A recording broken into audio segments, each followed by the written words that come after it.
ഇന്ത്യയിൽ നിന്ന് UAE-യിലേക്കും തിരിച്ചുമുള്ള വിമാന നിരക്ക് കുറയാൻ കളമൊരുങ്ങുന്നു. UAE-യിലെ വേനൽക്കാല അവധി കഴിയുന്നതോടെ വിമാനയാത്രികരുടെ പീക്ക് ടൈം അവസാനിക്കാനിരിക്കുകയാണ്. ഇതാണ് നിരക്ക് കുറയുന്നതിന് കാരണമാകുന്നത്. GCC രാജ്യങ്ങളിലെ വിമാന റൂട്ടുകളിൽ ഏറ്റവും തിരക്കേറിയ റൂട്ടാണ് UAE ഇന്ത്യ റൂട്ട്. ഇവിടെ ഏകദേശം 1000 ദിർഹമോ അതിൽ താഴെയോ ആയി ടിക്കറ്റ് നിരക്ക് കുറയും. ഇന്ത്യയിലേക്കും തിരിച്ചുമുള്ള യാത്ര ആസൂത്രണം ചെയ്തവരെ സംബന്ധിച്ച് വലിയ ആശ്വാസകരമാണിത്. ജൂലൈ, ഓഗസ്റ്റ് മാസങ്ങളിൽ UAE-യിൽ നിന്ന് ഇന്ത്യയുടെ വടക്ക് പടിഞ്ഞാറ് നഗരങ്ങളിലേക്കുള്ള വിമാനങ്ങളിൽ ഒരാൾക്ക് 2700 ദിർഹമായിരുന്നു ഈടാക്കിയിരുന്നത്. കേരളം അടക്കമുള്ള ദക്ഷിണേന്ത്യൻ സംസ്ഥാനങ്ങളിലേക്കാകട്ടെ വേനൽക്കാല യാത്രകൾക്കായി 3500 ദിർഹം വരെ ചിലവഴിക്കേണ്ടി വന്നു. ഇതിനെ തുടർന്ന് ചിലവ് നിയന്ത്രിക്കാൻ ദക്ഷിണേന്ത്യൻ ലക്ഷ്യസ്ഥാനങ്ങളിലേക്ക് പോകുന്ന നിരവധി യാത്രക്കാർ അമൃത്സറിൽ എത്തി അവിടെ നിന്ന് ആഭ്യന്തര വിമാനവും ട്രെയിൻ മാർഗവും ഉപയോഗിച്ചായിരുന്നു നാട്ടിലെത്തിയത്. എന്നാൽ ഇപ്പോൾ ദക്ഷിണേന്ത്യൻ സെക്ടറുകളിൽ ഉൾപ്പെടെ ഇന്ത്യയിലെ മിക്ക വിമാനത്താവളങ്ങളിലേക്കും നിരക്ക് 25 മുതൽ 30 വരെ ശതമാനം കുറഞ്ഞു. കൂടാതെ സെപ്റ്റംബർ 16-ന് ശേഷം നിരക്ക് ശരാശരി 870 ദിർഹം മുതൽ 990 ദിർഹം വരെ കുറയുമെന്നും പ്രതീക്ഷിക്കുന്നുണ്ട്. നവംബർ പകുതി വരെ ഇത് സ്ഥിരമായി തുടരാനാണ് സാധ്യത.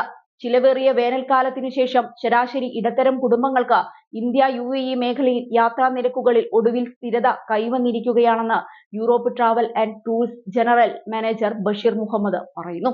ഈ നിരക്കുകൾ 2022-23 ഉണ്ടായിരുന്ന നിരക്കുകളേക്കാൾ വളരെ കുറവാണെന്ന് അദ്ദേഹം പറയുന്നുണ്ട്. കഴിഞ്ഞ വർഷങ്ങളിൽ വേനൽക്കാല അവധിക്ക് ശേഷം UAE-യിലേക്ക് മടങ്ങുന്ന ഇന്ത്യൻ പ്രവാസികൾക്ക് ഓഫ് സീസൺ തീയതികളെ അപേക്ഷിച്ച് നിരക്കുകളിൽ 200% വർധനവ് കാരണം അവരുടെ യാത്ര വൈകിപ്പിക്കേണ്ടി വന്നിരുന്നു. എന്നാൽ നിലവിലെ സാഹചര്യത്തിൽ ഓണത്തിന് നാട്ടിൽ പോകുന്നവർക്ക് പോലും അവസാന നിമിഷം ടിക്കറ്റുകൾ 810 ദിർഹത്തിനും 1095 ദിർഹത്തിനും ലഭിക്കുമെന്ന് Aruha travels managing director Rashid Abbas പറയുന്നു.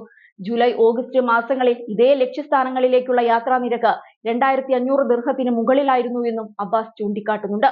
അബുദാബി, ഷാർജ, റാസൽ ഖൈമ എന്നിവിടങ്ങളിൽ നിന്ന് ഇന്ത്യയിലേക്കുള്ള വിമാനങ്ങളുടെ നിരക്ക് ഇനിയും കുറയുമെന്നാണ് റിച്ച്മണ്ട് ഗൾഫ് ട്രാവൽസിലെ സെയിൽസ് ഡയറക്ടർ മെഹർ തബ്ലാനി പറഞ്ഞത്. അബുദാബി, മുംബൈ വിമാനങ്ങൾക്ക് സെപ്റ്റംബർ 12-നും 17-നും ഇടയിൽ 660 ദിർഹമാണ് നിരക്ക്. ദിർഹം ടിക്കറ്റ് നിരക്ക് 1095 ദിർഹം. ബംഗളൂരു ഫ്ലൈറ്റുകളുടെ നിരക്ക് 1250 ദിർഹം. അബുദാബി, കൊച്ചി നിരക്ക് 1253 ദിർഹം എന്നിങ്ങനെയാണ്.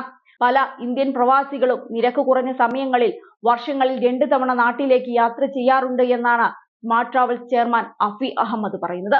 സെപ്റ്റംബർ 12 മുതൽ 17 വരെയുള്ള യാത്രയ്ക്ക് ദുബായിൽ നിന്ന് മുംബൈയിലേക്കുള്ള ഇക്കണോമി ക്ലാസ് ടിക്കറ്റിന് എയർ ഇന്ത്യയിൽ 810 ദിർഹമാണ് നിരക്ക്.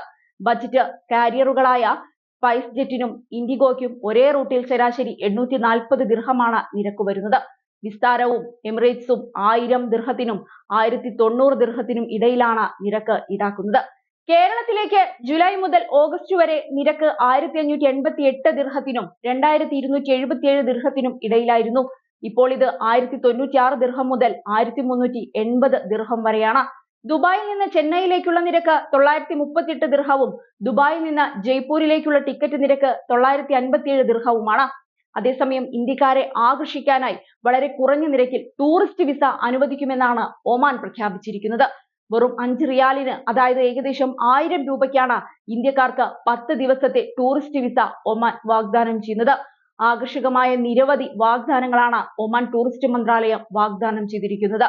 ഇതുകൂടാതെ ഇന്ത്യൻ നഗരങ്ങളിൽ നിന്നുള്ള വിമാന സർവീസുകൾ, 3 മണിക്കൂറിൽ താഴെ മാത്രം ദൈർഘ്യമുള്ള വിമാനയാത്ര, കുറഞ്ഞ നിരക്കിലെ താമസം, പൈതൃക കേന്ദ്രങ്ങൾ, ബീച്ചുകൾ തുടങ്ങിയവയും പദ്ധതിയുടെ ഭാഗമായി ഒമാൻ പ്രഖ്യാപിച്ചിട്ടുണ്ട്.